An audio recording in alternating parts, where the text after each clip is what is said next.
This coming November, there are going to be a lot of ballot initiatives across the country to either legalize marijuana completely or to legalize medical marijuana.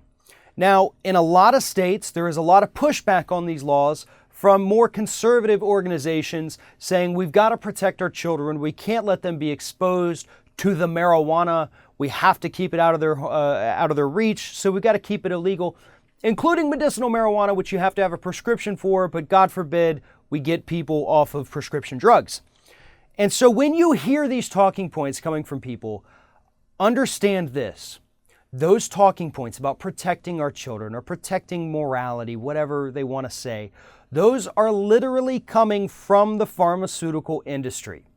Don't believe me? Check out the new report on The Intercept by Lee Fong, where he talks about the fact that Insys Pharmaceuticals, the makers of the deadly opioid drug fentanyl, the very drug that killed Prince, they paid or gave $500,000 to a group in Arizona that was trying to pass or trying to prevent the passage of a marijuana legalization bill.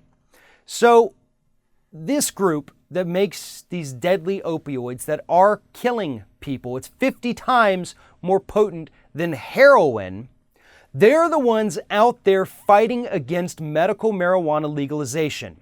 And why is that? Because it's not just about the opioids. Turns out this group that Lee Fong wrote about, Insys, actually makes a synthetic version of THC cannabis oil that is far less effective than full-blown medical marijuana. But they are worried, according to their own documents, that if medical marijuana legislation passes and people can get their hands on it, that their little synthetic opioid, THC cannabinoid, whatever you want to call it, is not going to do very well, and they're not going to make as much money as they would if they were able to keep medical marijuana illegal in their state. This is a sickening story because study after study has shown that yes, medical marijuana works.